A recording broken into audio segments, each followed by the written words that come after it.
Hello student, आज हम आगे पढ़ेंगे मानक भाषा। ठीक है, भाषा में जो है अब है मानक भाषा।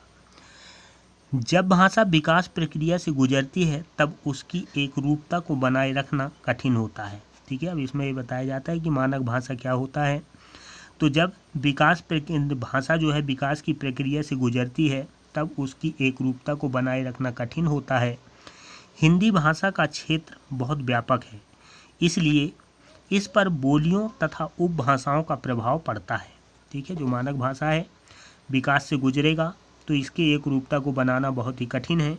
ठीक है, और हिंदी भाषा का जो क्षेत्र है वो बहुत ही व्यापक है, इस पर बोलियों और उपभाषाओं का प्रभाव पड़ता है। ऐसी स्थिति में वर्णों व शब्दों के एक से अधिक रूप प्रचलित हो जाते हैं। परिणाम ये होता है कि इस तरह की स्थिति में जो वर्ण हैं और शब्द हैं इसके एक से अधिक रूप सामने आते हैं, प्रचलित हो जाते हैं। कौन सा रूप शुद्ध तथा मानक है यह जानने में कठिनाई का अनुभव होता है, और परिणाम ये होता है कि फिर कौन सा शब्द जो है जो सही है, ठीक है, मानक है, इसको जानने में कठिनाई अनुभव होता है। इस कारण से भाषा के जिस रूप को शिक्षित जनों द्वारा प्रयुक्त व विद्वानों द्वारा स्वीकृत किया जाता है वह भाषा का मानक रूप कहलाता है।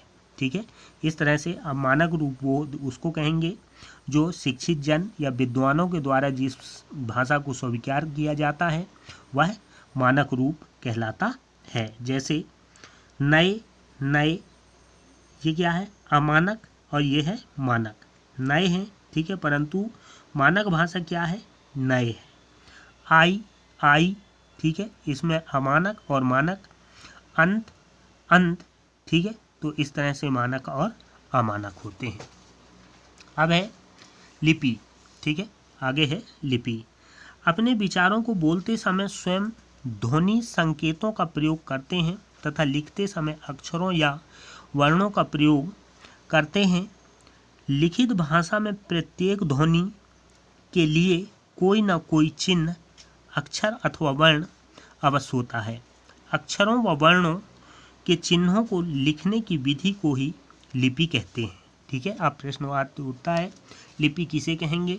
ठीक है, तो लिपि के बारे में है कि लिखित भाषा के प्रत्येक ध्वनि के लिए, ठीक है, जब हम बोलते हैं अपने विचारों को बोलते समय हम ध्वनि संकेतों का प्रयोग करते हैं, लिखते समय अक्षरों या वर्णों का प्रयोग करते हैं। ठीक है, लिखित भाषा में प्रत्येक ध्वनि के लिए कोई ना कोई चिन्ह होता है, चिन्ह या अक्षर या वर्ण होंगे चिन्ह में। ठीक है, अक्षरों या वर्णों के चिन्हों को लिखने की विधि को ही लिपि कहते हैं। अक्षर या वर्ण जो होते हैं वो लिखने चिन्ह होते हैं और लिखने की विधि है, इसको हम लिपि कहते हैं। विश्व भर में बोली जाने वाली कुछ भाषाओं की लिपि सामान्य है। ठीक है, अब इसमें है कि पूरे विश्व में अगर देखें तो जो बोली जाने वाली भाषाएं हैं उनकी लिपि सामान्य है और कुछ की लिपि एक दूसरे से भिन्न है। ठीक है, सामान्य मीन्स एक जैसे और भिन्न मीन्स अलग अलग हैं।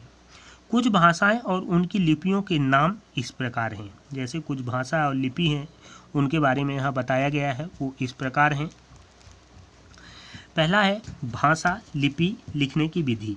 ठीक है, किस तरह से लिखते हैं, तो हिंदी, संस्कृत, मराठी, नेपाली ये देवनागरी, ठीक है, लिखने की विधि है बाईं से दाईं ओर लिखी जाती है। ठीक है, बाएं तरफ से दाएं तरफ की ओर लिखी जाती है। इसमें उर्दू, अरबी, फारसी है ये, इसको भी अब इसको दाईं से बाईं ओर लिखी जाती है। इसमें बाईं से दाईं ओर लिखी जाती है, अब इसमें दाईं से बाईं ओर लिखी जाती हैं। अंग्रेजी, फ्रेंच, जर्मन, स्पेनी, रोमन, ठीक है, और ये बाईं से दाईं ओर लिखी जाती हैं। पंजाबी, गुरुमुखी, ठीक है, बाईं से दाईं ओर लिखी जाती हैं। रूसी, बुल्गेरियन, सिरिलिक बाईं से दाईं ओर लिखी जाती हैं। चीनी, काजी बाईं से दाईं ओर लिखी जाती हैं। तो ये विश्व की कुछ भाषाएं हैं, ठीक है, और उनकी लिपि हैं, लिखने की विधि है। हिंदी देवनागरी लिपि में लिखी जाती है। इसका विकास ब्रह्मी लिपि से हुआ है। इसमें वर्ण और मात्राएं मिलाकर लिखी जाती हैं। इसी कारण देवनागरी लिपि एक अक्षरीय लिपि है। ठीक है, अब हिंदी की बात करें तो जो हमारा हिंदी है ये देवनागरी लिपि में लिखी जाती है। इसका विकास जो है ब्रह्मी लिपि में हुआ है। ठीक है, और इसमें जो लिखने में है वर्ण और मात्राओं को मिलाकर लिखी जाती है। इस कारण इसको देवनागरी लिपि या अक्षरीय लिपि भी कहते हैं। देवनागरी लिपि की कुछ विशेषताएं हैं। ठीक है, वो विशेषता हैं, पहला, देवनागरी विश्व की एकमात्र वैज्ञानिक लिपि है। जो देवनागरी लिपि है ये पूरे विश्व की एकमात्र वैज्ञानिक लिपि है।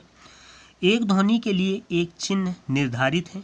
जो ध्वनि है उन ध्वनियों के लिए एक ही चिन्ह प्रयोग होते हैं। लेखन व मुद्रण में एक रूपता होता है। ठीक है, जैसे रोमन, अरबी, फारसी में लेखन और मुद्रण में भिन्नता होता है, परंतु देवनागरी लिपि में एक रूपता होता है। देवनागरी लिपि बाईं से दाईं ओर लिखी जाती है। ठीक है, इसको लिखने के लिए हम बाईं ओर से दाईं ओर की प्रयोग करते हैं।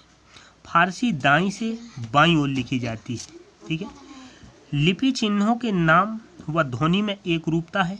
लिपि चिन्ह और जो नाम है, ठीक है, इनमें ध्वनि में एक रूपता मीन्स एक समानता पाई जाती है।